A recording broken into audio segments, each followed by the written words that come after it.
फिर दोबारा उसी में बैठिएगा, आपको मन ही नहीं लगेगा, अरे फिर वही पढ़ना। अब हम ये पढ़ाई के लिए बोले हैं और हमको पक्का पता है ये क्या सोचा है सब यहाँ पे, पक्का पता है, आधा तो इसी में बर्बाद है सब यहाँ पे।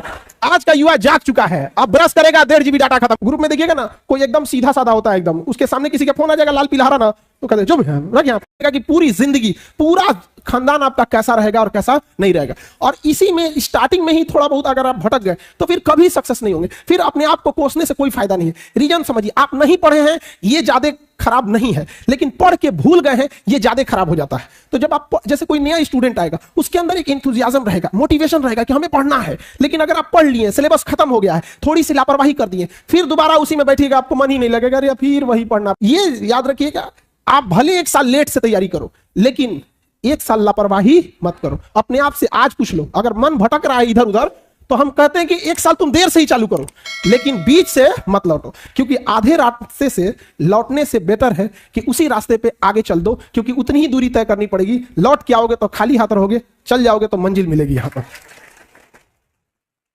इस सब लापरवाही से नहीं रखना। बड़े मुश्किल से माँ बाप पैसे भेजते हैं यहाँ पे। दूसरा कि जब आप पढ़ाई करने बैठते हैं तो यंग एज में माइंड बड़ा डायनेमिक होता है, ये करना है वो करना है, और बहुत सारे बच्चे मेंटल डिलेमा से गुजर रहे होते हैं। देश के 15% यंग एजर्स सिजोफ्रेनिया से ग्रस्त हैं। सिजोफ्रेनिया होता है ना कि आपस में खुद थिंकिंग करने लगेंगे, आप दिन भर सोचने लगेंगे। और ये क्या है ना, भारत का इंसान जब तक कोई इंसान पूरी तरह पगला ना जाए, उसको ये नहीं मानता है कि इसको कोई दिमाग की बीमारी है। मतलब जो सनक जाएगा, बाल और नोचने लगेगा, तो तभी उसको समझेगा कि पगला गया। बट ये ज्यादा है। अब जैसे आप यूपीएससी की तैयारी कर रहे हो, गांव में झगड़ा होगा। अब क्या है ना कि यंग एज में माइंडसेट बच्चे 2 दिन डिस्टर्ब रहेंगे, हमको बताया है, रुक बताते हैं, वर्दी लग जाने दे फिर बताते हैं तुमको। वो दिमाग में घूम रहा है। और आपको बताने की जरूरत नहीं है, इसमें हर बेंच पे 1 से 2 ऐसे बच्चे होंगे जिनके साथ ये प्रॉब्लम है, चाहे वो लड़का है या लड़की है। हमसे मत छुपाओ बाबू, तुम जिस रास्ते पे चल रहे हो उसके ट्रैफिक पुलिस रहे हैं हम, तो हमें ये चीज भली भांति पता है और हम आपकी तकलीफ को समझते हैं। आप पूरे दिन खत्म होने के बाद ऐसे बच्चे रात में रियलाइज करते हैं कि हमने आज पूरा दिन बर्बाद कर दिया। और ऐसा होता है बाबू, ये हर बेंच पे एक ऐसे बच्चे मिलेंगे, इससे लड़ रहे हैं। हालांकि इसमें गवर्नमेंट को वर्क करना चाहिए, क्योंकि उसके पास पूरी भारी भरकम मशीनरी है, पूरा सिस्टम है। हम लोग तो बस जागरूक कर सकते हैं आपको। तो ऐसी चीजों में थिंकिंग ज्यादा आती है, तो थिंकिंग को रोकिए। आइडियाज, दुनिया में हर लोगों के पास 10 आइडिया है। यहाँ हजारों लोग बैठे हैं, सबके पास एक एक आइडिया है। आइडिया की वैल्यू नहीं है आज के टाइम पे। आज के टाइम वैल्यू है एग्जीक्यूशन की। आप उस आइडिया को एग्जीक्यूट कर पा रहे हैं कि नहीं। सबको पता है कि किस तरह से रिजल्ट होता है, आइडिया सबके पास है, स्ट्रेटजी सबके पास, रिजल्ट किसका हुआ, जो उसे एग्जीक्यूट किया। आपको पता है, प्लानिंग बनाने की ज्यादा जरूरत नहीं है। पढ़ाई चालू करो, यहां पर प्लानिंग बनाओ कि आपको टाइम कैसे बर्बाद करना है। लेकिन तुम लोग टाइमिंग क्या बनाते हो, पढ़ना कैसे है। अगर मछली ये टाइम टेबल बनाए कि उसे तैरना कैसे है, तब तो हो गया मछली का कल्याण। आप पढ़ने आए हो बाबू, आपका दिन रात यही काम होना चाहिए कि पढ़ाई कर रहे हैं। आपके पास टाइमिंग इस बात की टाइम टेबल होना चाहिए कि बाहर कब जाना है, फोन पे कब बात करना है, कैसे क्या करना है। आप यकीन मानिएगा, आप ये बर्बाद वाला टाइम एक बार शेड्यूल बना के देखिएगा, फिर समझ में आएगा। हम लोग का भी फिक्स रहता है कि कितने बजे से कितने बजे के बीच में कोचिंग से स्टूडेंट से रिलेटेड प्रॉब्लम सुनना है। उस टाइम पे कुछ भी आ रहा है, हम लोग दूसरे का नहीं सुनेंगे। फिर स्टूडेंट को छोड़ के ऑर्गेनाइजेशन लेवल पे कौन सा प्रॉब्लम सुनना है, उसकी अलग टाइम स्लॉट है। तो आप ये चीजों को जरूर कीजिएगा। बाकी खाली टाइम जब भी मिले तो पढ़ने पे यूटिलाइज कीजिएगा। बाकी टीचर लोग आपको पूरे बेहतर से समझाते हैं, लेकिन यंग एज में हम लोग जब पढ़ते थे ना, तो एक गलती बहुत करते थे। कोई टीचर आते थे लोग ना, तो 3-4 को मिलके इंग्लिश का क्लास था, हम आपको याद है एनडीए में ना इंग्लिश जो पूछता है तो कॉमन एरर पूछता है। आप लोग एनडीए अगर आपने कोई दिया होगा सीरियस, तो उसमें एक कॉमन एरर आता है। एक इतना बड़ा सेंटेंस रहता है, उसको 4 टुकड़ा में बांट देता है, ए पार्ट बी पार्ट सी, ऐसे करके डी। और कहता है किस पार्ट में गलती है। तो एक इंग्लिश के टीचर आए थे, उनको हम लोग ना, देखिए एक स्टूडेंट और टीचर में फर्क क्या होता है। आपको ये पता है कि आपको बस पढ़ना पता है, ये नहीं पता है कि क्या नहीं पढ़ना है। टीचर को यही पता होता है कि क्या नहीं पढ़ना है।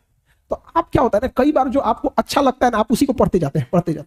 विद्यार्थी अमूमन किस किताब को खरीदता है, वो दिमाग में बैठाया रहता है कि उसको कोई टॉपिक, सपोज कीजिए ज्योग्राफी का किताब खरीदने के लिए, उसको पता है कि मंगल ग्रह के बारे में कुछ पता है सपोज, तो उसको देखेगा किताबों में कि वो बतिया उसमें लिखा है कि नहीं। अगर वही बतिया उसमें लिख दिया, किताब बहुत बढ़िया है। और 2-4 को नया बात लिख दिया, किताब बहुत बढ़िया है। आप ऐसे कैसे करते हैं। अच्छे इंसान और अच्छी किताबें जल्दी समझ में नहीं आता है, वक्त लगाना पड़ता है। समझ आ गया, बहुत दूर तक जाना पड़ता है ये जानने के लिए कि करीब कौन था। तो अब तुम लोग हमेशा उल्टे सोचता है है, अब ब्रश करेगा 1.5 GB डाटा खत्म करेगा। तो और क्या कर रहा है आजकल का युवा, सब पूरा पूरा परेशान है सब इसी सब चीजों में। तो कहने का सेंस है कि जो भी कोई चीज पढ़ाया जा रहा है तो आप उसको आत्मसार कीजिए, उसे समझिए ध्यान से। ये मत सोचिए कि आप क्या जानते हैं या आपको किसमें अच्छा लग रहा है। बहुत से ऐसे स्टूडेंट हैं वो इस वजह से फेल होते हैं जिनको वो जो उनको इंटरेस्टिंग लगता है ना उसी को पढ़ते जाते हैं, एग्जाम से कोई मतलब नहीं। दूसरा एक और गलती क्या करते हैं, खास करके ये पीसीएस और यूपीएससी वाले बच्चे, कभी एक ऐसा क्वेश्चन पूछता है जो ट्रैक से अलग होता है, हमेशा उस क्वेश्चन का रिपीटेशन नहीं रहता है, कभी 2-4 साल में एक क्वेश्चन उससे रिलेटेड पूछ देगा, लेकिन उसके पीछे वो हाथ धो के पड़ जाएगा और ये बाप रे बाप, ये पूछा था। तो एक अच्छा खासा समय क्या करता है, उधर की ओर लॉस हो जाता है। तो मेजॉरिटी देखिएगा कि कहां से क्वेश्चंस आ रहे हैं, उसको बनाना होता है।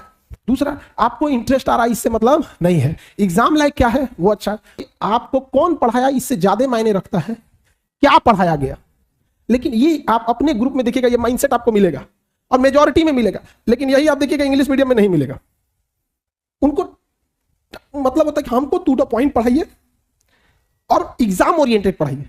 और हिंदी मीडियम में क्या होता है, अच्छा लगना चाहिए, आहा मजा आ रहा है पढ़ने में, हिटलर का कहानी चल रहा, हिटलर की बुआ कहाँ की थी, वाह वाह बहुत बढ़िया यहाँ पे।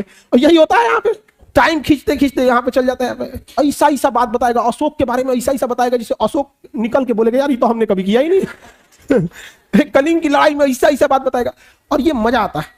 और यही खराब करता है रिजल्ट को, कि आप डाइवर्टेड मत होइए यहाँ पे जो पढ़ाई से।